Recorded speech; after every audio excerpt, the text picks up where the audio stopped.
Channel. তো আজকে আমরা চললাম সবাই মিলে বেনারস। তো এটা ফ্যামিলি ট্রিপ, অনেক দিনের প্ল্যান ছিল, ফাইনালি এটা হচ্ছে। এখন 10:30টায় ট্রেন আসবে, ট্রেনে উঠবো। কোন ট্রেনে যাচ্ছি না যাচ্ছি পুরোটা ডিটেলসই থাকবে, তোমরা দেখতে থাকো। দীঘা, পুরী ও দার্জিলিংয়ের পর যদি বাঙালিদের কোনো ডেস্টিনেশন থাকে সেটা হলো বেনারস। তাই আমরাও ফ্যামিলি ট্রিপ করব তো ভেবেই রেখেছিলাম, কিন্তু কোথায় করব সেটা ঠিক ছিল না। তাই চটজলদি মাথায় বেনারসটাই এলো এবং বেনারসের দিকে রওনা হলাম।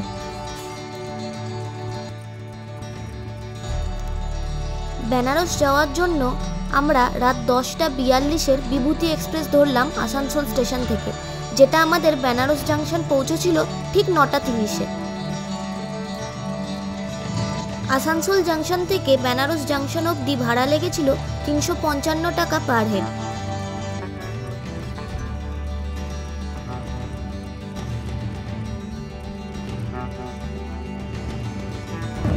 গুড মর্নিং গাইস, সকাল হয়ে গেছে আর আমরা অনেকটা রাস্তায় চলে এসেছি।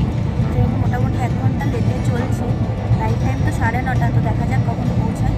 আর বাইরেটাও অনেক কুয়াশায় ঢেকে রয়েছে।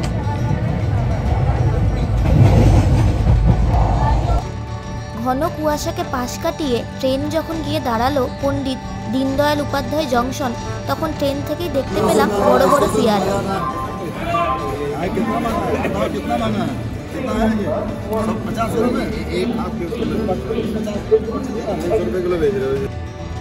কিন্তু ট্রেন খুব তাড়াতাড়ি ছেড়ে দেওয়াতে পেয়ারা খাওয়ার স্বাদ আর মিটল না, তাই পেঁপে দিয়েই সেই স্বাদ মেটাতে হলো।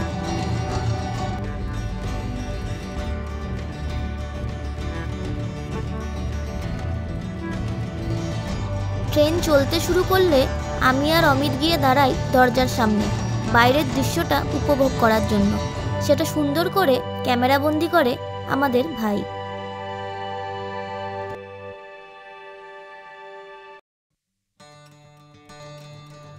গঙ্গা নদীর ওপর দিয়ে যখন ট্রেন পেরোয় তখনই বুঝতে পারি বেনারস আর বেশি দূর নয়। এই গঙ্গার ব্রিজ পার করেই ট্রেন এসে পৌঁছলো কাশী স্টেশনে।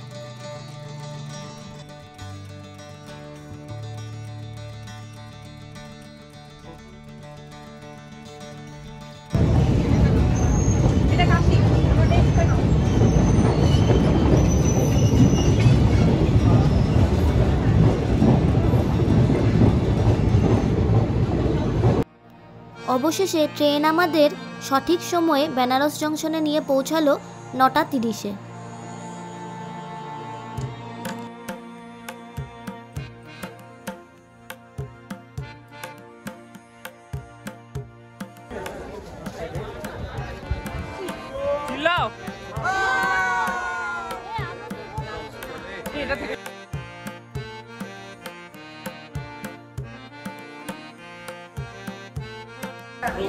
Hello guys, welcome to Varanasi. আমরা ফাইনালি বারাণসী চলে এসেছি।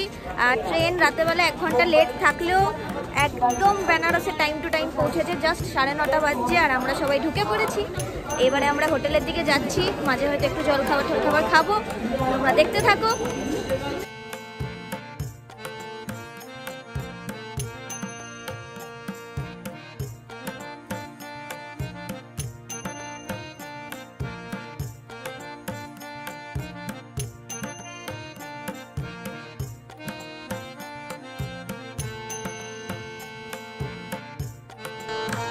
স্টেশনে নেমে আমাদের প্রথম কাজ ছিল হোটেলের দিকে যাওয়া। আমাদের হোটেল নেওয়া ছিল গধুলিয়া চকের দিকে, আর এখান থেকে সমস্ত গাড়ি গধুলিয়া চকের দিকে যায়।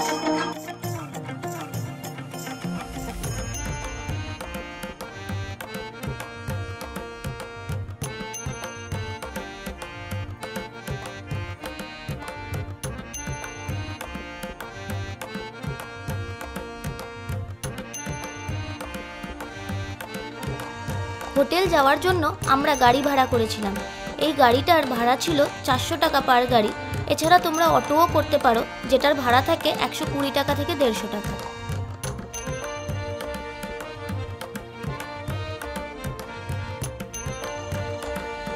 আমাদের হোটেলের নাম ছিল হোটেল পিএন গঙ্গা। গধুলিয়া চকের গির্জা মোড়ের সামনেই এই হোটেলটা অবস্থিত, তাই গাড়ি থেকে নেমে আমাদের বেশি দূর হাঁটতেও হয়নি এবং কোনো অসুবিধাও হয়নি। হোটেলের চেক ইন এবং চেক আউটের টাইম ছিল সকাল 11টা। কোনো রকমে চেক ইন করেই আমরা বেরিয়ে পড়লাম সকালের জলখাবারের জন্য।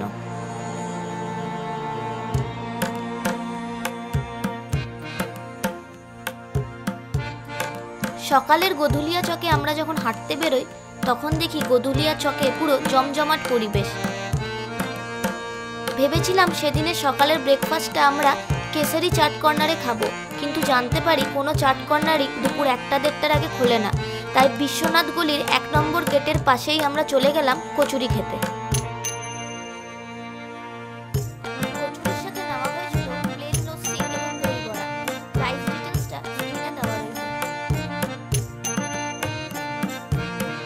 সকালে জলখাবারের পালা শেষ হয়ে গেছে, অনেকক্ষণ আগেই শেষ হয়েছে, বলতে পারিনি, একটু তাড়াহুড়োতে আছি বলে। এখন আমরা সবাই মিলে চললাম গঙ্গার ঘাটে স্নান করতে। সকালে যে জলখাবারগুলো খেয়েছি সেটা তো তোমরা দেখলেই, আর বিকেলে আরও অন্যান্য জিনিসও টেস্ট করবো আমরা, সেগুলোও ডিটেলস তোমাদেরকে দেখাবো। আর তাছাড়া এখন যাব গঙ্গার ঘাটে স্নান করতে, তারপরে যাব অন্নপূর্ণা মায়ের ভোগ খেতে। গধুলিয়া চকে বয়স্ক মানুষদের নিয়ে ঘুরবার জন্য অনেক রকম ব্যবস্থাই রয়েছে, যার মধ্যে এটা একটা। এই নিয়ে ডিটেলস আমি ভিডিওর আগে তোমাদেরকে বলতে থাকবো। ফাইনালি আমাদের স্নান শেষ হয়ে গেছে, আমরা সবাই খুব মজা করেছি, ভিডিওটা তোমাদেরকে দেখাবো। এবারে আমরা যাচ্ছি ভোগ খেতে, চলো যাই। বেনারসের গলির নাম অনেকের কাছেই শুনেছিলাম, আজ আমরা সেই গলি ধরেই চললাম অন্নপূর্ণা মায়ের ভোগ খেতে। অন্নপূর্ণা মায়ের ভোগ প্রসাদ থাকে সবার জন্য সম্পূর্ণ বিনামূল্যে, কিন্তু ভেতরে কোনো রকম কোনো ফোন বা ক্যামেরা অ্যালাউ নেই, তাই ভেতরের ভিডিও তোমাদেরকে দেখাতে পারলাম না। খুব টায়ার্ড থাকায় মায়ের ভোগ খেয়ে দুপুরবেলা টানা ঘুম দিয়ে একদম ডাইরেক্ট সন্ধেবেলা এসে পৌঁছলাম গধুলিয়া চকে। বিকেলের গধুলিয়া চকে চলে এসেছি। সবার আমাদের যেটার জন্য অপেক্ষা ছিল, বিকেলবেলা কেমন দেখতে লাগে, কেমন সবাই আসে বাজার করে, পুরো ব্যাপারটা তোমাদেরকে দেখাবো। আর এখন যাচ্ছি আপাতত গঙ্গা আরতি দেখতে, অনেকটাই লেট হয়ে গেছে, তাই জোরে জোরে হেঁটে হেঁটে যাচ্ছি। আগে ওটা দেখি, তারপরে গধুলিয়া চকটা কভার করবো।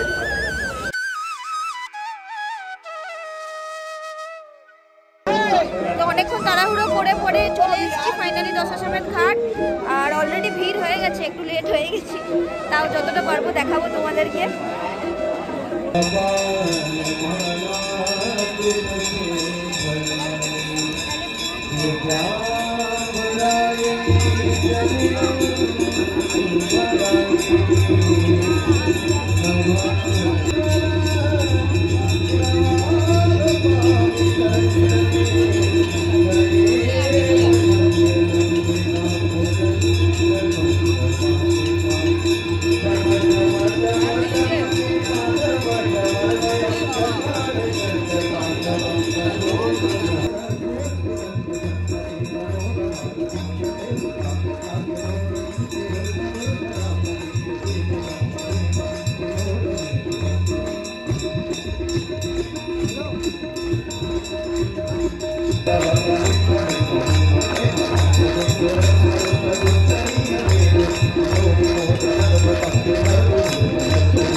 অনেক দূর দূরান্ত থেকে বেনারসের এই গঙ্গা আরতি দেখার জন্য লোকেরা ছুটে আসে। সচক্ষে দেখার পর বুঝতে পারলাম এই আরতি সত্যিই খুব সুন্দর। চোখ দুটো যেন একদম সার্থক হয়ে গেল। দশাসমেত ঘাটে গঙ্গা আরতি দেখার জন্য প্রায় 4:30 থেকে 5টার মধ্যে ঘাটের মধ্যে চলে এসো, কারণ এখানে প্রচুর ভিড় হয়ে যায়। ওই জন্য সামনে থেকে গঙ্গা আরতি দেখার জন্য তাড়াতাড়ি আসাই ভালো। এছাড়া তোমরা গঙ্গা বক্ষে বসেও গঙ্গা আরতি দেখতে পারো, যেটার জন্য নৌকাতে জনপ্রতি 100 থেকে 200 টাকা পার হেড লাগে। এক্ষেত্রে বলে রাখা ভালো, দশাসমেত ঘাট ছাড়াও ভোর 5টার সময় অশ্বী ঘাটেও গঙ্গা আরতি হয়। তোমরা চাইলে ভোরের গঙ্গা আরতি অশ্বী ঘাটে গিয়েও উপভোগ করতে পারো।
রাতেবেলা কিছুক্ষণ ঘাট ঘোরার পর আমরা আবার ফিরে আসি গোধুলিয়া চকে। গোধুলিয়া চক তখন আলোতে ঝলমল করছে। গোধুলিয়া চকে উঠে আসতেই শুরু হয়ে যায় রাতেবেলার খাওয়া দাওয়ার পর্ব।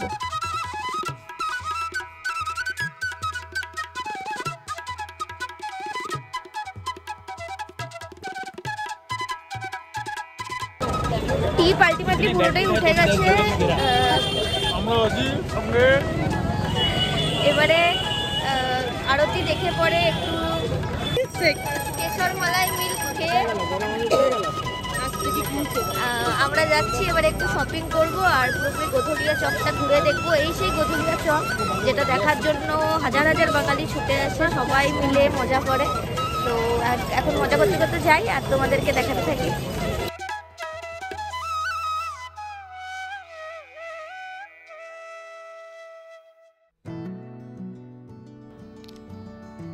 সারা রাতে ট্রেন জার্নি করার পরও গোধুলিয়া চকে যখন আমরা হাঁটতে বেরোই, সেই আলোতে যেন আমাদের ক্লান্তি কোথায় দূরে চলে যাচ্ছিল। গোধুলিয়া চকে হাঁটতে হাঁটতে দেখি প্রচুর জামা কাপড়, লখনৌ চিকনের শাড়ি, কুর্তি, বেনারসি ব্যাগ এবং বেনারসি শাড়ির দোকান। এক্ষেত্রে বলে রাখি, বেনারসি শাড়ি নিয়েও কিন্তু একটা ব্লগ আসবে, তোমরা চ্যানেলটাকে সাবস্ক্রাইব করে রেখো। এর পরের পর্বে শুরু হয় রাতেবেলার খাওয়া দাওয়া, যেটার খরচা পড়েছিল পার হেড 100 থেকে 150 টাকা। এত জমজমাটি গোধুলিয়া চক আর এত ভালো লাগছে, যা দেখছি তাই কিনতে ইচ্ছা করছে, সত্যি কথা বলতে কি। আর আমি তো একটু জামা কাপড় দেখলে এমনিতেই পাগল হয়ে যাই, আর সবই কিনতে ইচ্ছা করছে। ইডলি আর ধোসা টেস্ট করার পর চলে এসেছি কেসারি রেস্টুরেন্টে। এখানেও নাকি খুব ভালো খাবার পাওয়া যায়। এবারে দেখা যাক, টেস্ট করি। মানে গোধুলিয়া চক মানে খালি খাওয়া দাওয়া কেনাকাটা এসবই আর কি। হ্যাঁ, তো খাওয়া দাওয়ার দিকেই এখন ফোকাস পরপর চলছে। তো আজকের মতো ভিডিও এখানেই শেষ করছি। এভাবে ডে 1 ডে 2 আসতে থাকবে। কালকে আবার ঘুরতে যাব, তো কালকের ভিডিও কালকে আসবে। তো আজকের মতো বাই।